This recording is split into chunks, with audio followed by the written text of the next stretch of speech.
ज्ञानवापी मस्जिद मामले में नई नई याचिकाओं का सिलसिला लगातार जारी है। अब विश्व वैदिक सनातन संघ के अंतर्राष्ट्रीय महामंत्री किरण सिंह की ओर से एक और याचिका सिविल जज सीनियर डिवीजन की अदालत में दायर की गई है। इस याचिका में 3 बिंदुओं पर कोर्ट से कार्रवाई की मांग की गई है, जिसमें पहली मांग है कि ज्ञानवापी परिसर में मुस्लिम पक्ष का प्रवेश रोका जाए, दूसरी मांग है ज्ञानवापी परिसर हिंदू पक्ष को सौंपा जाए और तीसरी मांग है कि ज्ञानवापी परिसर में तत्काल प्रभाव से पूजा पाठ शुरू करने की इजाजत मिले।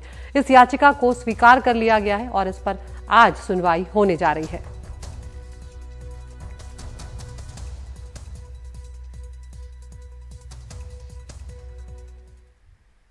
वाराणसी के लोग दशकों से इस परिसर को इसी तरह से देखते आ रहे हैं। मंदिर मस्जिद आसपास हैं और बिना किसी झगड़े के लोग आराम से यहां पर रह रहे हैं, लेकिन अब इस मामले में काफी तूल पकड़ लिया है। 2 अदालतों में तक में केस ये पहुंच गया है। तो ज्ञानवापी विवाद को लेकर वाराणसी के आम लोगों की राय क्या है, ये जानने की कोशिश की हमारे संवाददाता आलोक पांडे ने।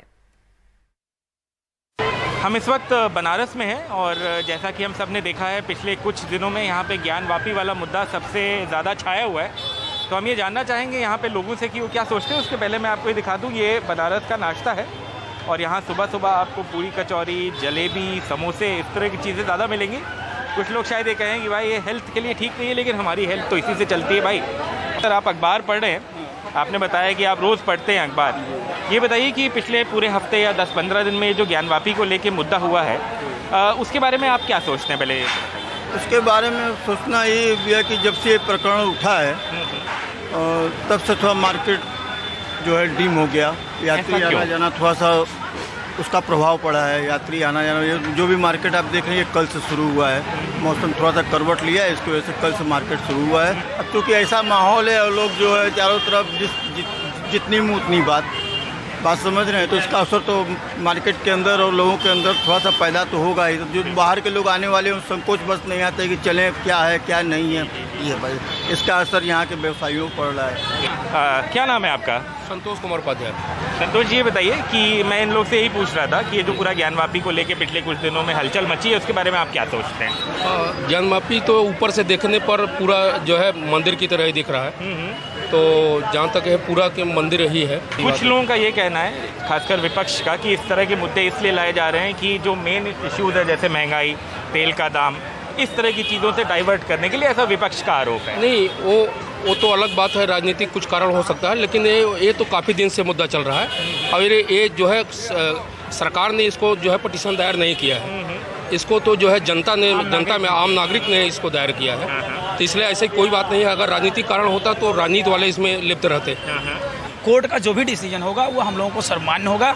अब वो कोर्ट क्या करती है, किन किन पक्षों को रखती है, अभी जैसे उस पर जांच चल रही है, अंदर जा रहे हैं गर्भगृह में क्या है, उसके नीचे क्या है, खुदाई क्या मिले, क्या अवशेष मिले, उसके आधार पर जो कोर्ट डिसीजन देगा हम लोगों को, वो हम लोग सौहार्दपूर्ण तरीके से मानेंगे उसको।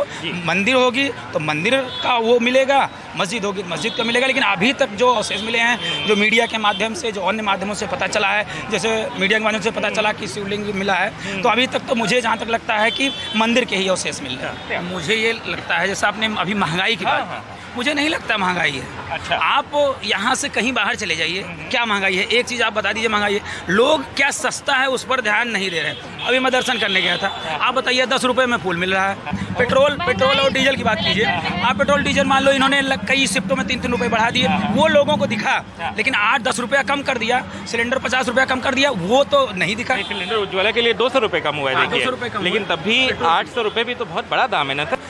आप सिलेंडर तो बढ़ा दिख रहा है, लेकिन पीएम किसान योजना, अटल योजना, सुकन्या समृद्धि, तमाम ऐसी योजनाएं हैं जिनमें अब 2000 रुपये हर तिमाही पे पीएम किसान में मिल रहा है। वो पैसा तो कहीं सरकार ही दे रही है। आपने सुना किस तरह से बनारस के लोगों ने बहुत आर्टिकुलेटली ये बताया कि वो इस पूरे मुद्दे के बारे में क्या सोचते हैं। तो सबसे ज़रूरी बात है वो ये है कि शांति बनी रहनी चाहिए और जो कानून के मुताबिक कार्य है वही होना चाहिए, सर्वोपरि है कानून। यही शायद सबसे बड़ा मैसेज है यहाँ। कैमरा पर्सन विनीत वर्मा के साथ आलोक पांडे, एनडीटीवी इंडिया। बिहार में जातिगत जनगणना पर 1 जून को सर्वदलीय बैठक बुलाई गई है। संसदीय कार्य मंत्री विजय कुमार चौधरी ने सभी दलों की सहमति के बाद इसकी पुष्टि की है। बैठक मुख्यमंत्री सचिवालय के संवाद कक्ष में होगी। संसदीय कार्य मंत्री के मुताबिक इस बैठक के बाद कैबिनेट ने इस संबंध में प्रस्ताव भी लाया जाएगा। पिछले साल भी प्रधानमंत्री मोदी से सर्वदलीय जो प्रतिनिधिमंडल था उनकी मुलाकात से पहले इसी तरह की सर्वदलीय बैठक मुख्यमंत्री नीतीश कुमार ने बुलाई थी। तो अब देखना होगा कि किस तरह से यहाँ पर एक राय आते हैं ये सभी दल, और सबसे बड़ा जो एक बात रहेगी इस मामले में, सबसे ज्यादा नजर इस बात पर रहेगी कि बीजेपी का रुख इसमें क्या कुछ रहता है।